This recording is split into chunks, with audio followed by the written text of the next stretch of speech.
Assalamualaikum warahmatullahi wabarakatuh. Kuliah kita pada hari ini sudah sampai pada topik keperawatan jiwa pada kondisi bencana. Saudara sekalian, bencana itu adalah sebuah peristiwa atau rangkaian peristiwa, satu kejadian atau kejadian yang berurut atau rangkaian peristiwa yang mengancam dan mengganggu kehidupan, baik disebabkan oleh faktor alam, manusia, sehingga menimbulkan korban jiwa manusia, kerusakan lingkungan, kerugian harta benda, dan dampaknya. Ini adalah suasana Gunung Kelut pada waktu meletus tahun 2014 yang lalu, terjadi tengah malam yang tampak hanya kilatan kilat petir sama lelehan lava. Betapa peristiwa ini membuat traumatik pada kita semua. Oleh karena itu, kuliah bencana sangat jiwa pada kondisi bencana sangat penting untuk kita fokuskan. Ini potensial terjadi bencana di Indonesia sangat banyak, gempa tsunami, gunung meletus, banjir, longsor, konflik, terorisme, ini semua ada di Indonesia, termasuk kebakaran hutan dan sebagainya. Oleh karena itu sangat penting sekali lagi kuliah peran perawat dalam kondisi bencana. Semua terjadi di wilayah Indonesia, tidak ada yang tidak. Kecuali beberapa wilayah itu tidak ada gempanya, tapi dia pasti punya apa-apa gempa-gempa apa yang terjadi. Nah, apa sih yang akan terjadi ketika ada bencana? Yaitu 3 kegiatan: re-experience, avoidance, atau hyperarousal. Seseorang yang pernah mengalami traumatik, itu dia akan terbayang-bayang terus, re-experience, seolah-olah peristiwa itu terjadi lagi. Maka ketakutan itu akhirnya bisa membuat trauma pada seseorang yang pernah mengalami hal itu. Jadi traumanya akan terus berulang. Atau avoidance, dia menjadi menghindar.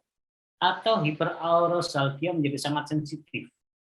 Contohnya misalkan, kalau orang yang mengalami bencana, begitu dia gunung meletus, lihat larva-larva, kemudian debu semua pada turun di jalanan. Ketika dia mencoba mengumpul mencari tempat perlindungan, itu yang akan terjadi. Sehingga dia seperti mengalami kembali terbayang-bayang, ketegangan psikologis terus dialami. Justru ketakutannya itu bukan hanya pada saat gunungnya meletus, tapi dampak banjir, debu, pasir itu yang membuat dia tidak bisa membedakan mana jalan, mana sungai. Sehingga semua rata, kalau nggak pas jalannya dia akan menjadi kecelakaan juga. Atau avoidance, begitu melihat asap, langsung dia lari, menyelamatkan diri dengan berbagai macam cara. Atau dia hyperarousal, begitu melihat kilat-kilat, sehingga kalau ada orang-orang yang datang ke sana bawa kamera, difoto pakai grid, itu dia trauma banget. Karena ternyata ketika sebelum gunung ini meletus, dia akan melihat ini. Nah, hati-hati makanya kalau pada waktu syuting pada orang-orang di pengungsian, di tempat-tempat bencana, khawatirnya ada hal-hal yang membuat dia hyperarousal. Dengan sedikit rangsangan saja dia reaksinya berlebihan. Orang-orang yang gempa-gempa, begitu rumahnya di pinggir jalan ada truk besar atau bus besar yang lewat, tanah ikan juga bergerak. Nah, itu dia menjadi hyperarousal, sangat sensitif dengan apa yang terjadi ketika dia. Nah, bagaimana prinsip penanganannya? Tenangkan suasana, jangan kita diri malah ikut bubuk kabeh. Yang kedua, jangan menambah masalah.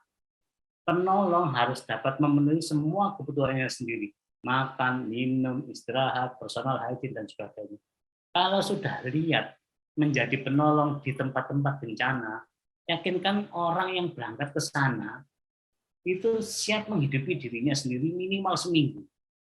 Terus, makanan, minuman harus punya. Walaupun di tempat yang banjir, itu sering sulit mencari air bersih.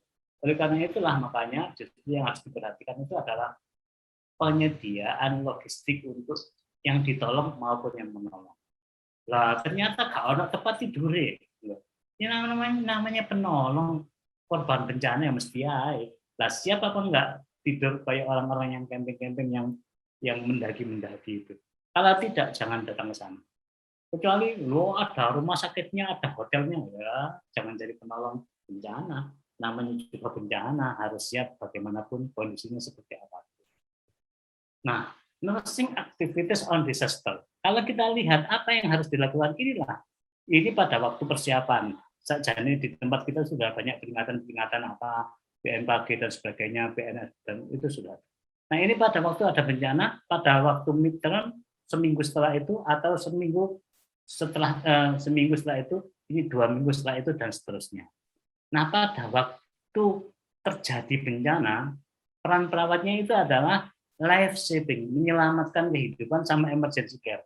Jadi yang harus datang duluan itu adalah tim unit reaksi cepat dengan emergency, perawat emergency. Nah, itu antara BPBD atau Badan Penanggulangan Daerah, Bencana Daerah atau nasional kalau sifatnya nasional, itu biasanya tim investigator datang langsung diikuti dengan tim emergency. Ditambah manajemen of corps. Jadi karena ternyata penanganan bencana itu harus melibatkan banyak tim, ya BNF, BNPB, Badan Nasional Penanggulangan Bencana Daerah Nasional, tentara, TNI, Polri, kemudian petugas kesehatan, dokter, perawat, dan sebagainya. Sehingga orang yang pertama datang itu menginisiasi. Berapa banyak korbannya? Berupa apa? Fraktur apa? Kebanjiran apa? Sehingga tim medis yang diperlukan kelompok apa? Oh, dokter bedah. Oh, dokter ortopedi. Oh, dokter penyakit dalam. Oh, dokter anestesi. Kemudian ada rumah sakitnya enggak? Puskesmasnya bisa berfungsi apa enggak? Rumah sakit perlu bikin rumah sakit lapangan enggak? Butuhnya apa saja? Nah, itu di life saving sama emergency care. Kemudian jangan lupa yang paling panjang itu adalah psychological care. Ini paling panjang. Ditambah assessment dan sebagainya. Ini semua nursing activities on disaster. Jadi teman-teman semua kalau mau melihat peran perawat di dalam kondisi bencana, coba diamati semua ini. Ini nanti banyak caranya, strategi-strateginya ada masing-masing satu-satu, semuanya ada cara-caranya tersendiri. Nah, kalau melihat saking banyaknya begini, maka yang di jiwa itu tugasnya adalah psychological care. Psychological care itu ada 2 yang harus kita lakukan, yaitu berupa pertolongan pertama psikologis, ditambah pertolongan kesehatan jiwa. Inilah yang menjadi tema utama World Mental Health Day pada tahun 2016. Pada rame-ramenya bencana, sehingga tugasnya kita, perawat jiwa, ada 2, yaitu PFA, Psychological First Aid, sama Mental Health First Aid, MHFA. Apa yang harus kita lakukan dengan Psychological First Aid? Yaitu look, listen, and link. 3 kegiatan ini. Orang kalau sudah kondisi bencana itu, gak usah ditanya banyak-banyak. Lihatkan saja dan dengarkan. Apa yang terjadi? Apa keluhannya mereka? Linkkan, carikan bantuan. Itu sudah selesai. Gak usah banyak wawancara kayak wartawan. Jadi kalau sudah begitu, lihatlah apa yang terjadi, dengarkan apa yang dia rasakan, dan apa yang dia butuhkan, carikan. 3 ini saja. Look, listen, and link. Nah, kalau sudah di situ terlalui dengan baik, maka tugas kita berikutnya adalah psychological, pertolongan pertama kesehatan jiwa, mental health first aid. Mental health first aid itu adalah kelanjutan dari PFA, yaitu tugasnya kita adalah LG, approach, assess, and assess what any crisis. Apa sih masalahnya dia? Yang paling bermasalah apa? Kemudian listen, non-judgmental. Dengarkan saja, tak usah.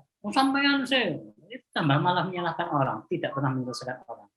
Give support and information. Oh Pak, di sana, nanti akan kita carikan. Kasih aja sudah.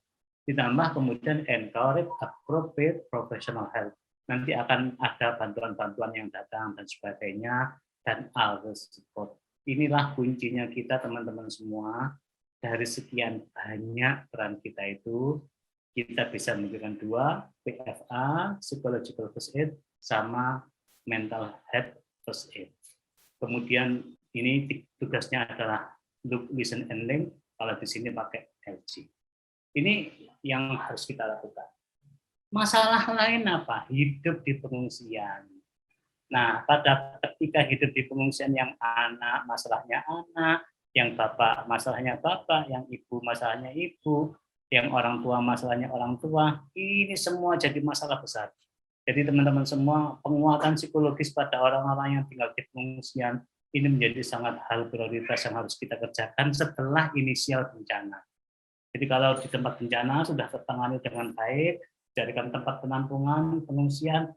Nah, di tempat pengungsian pun banyak masalah.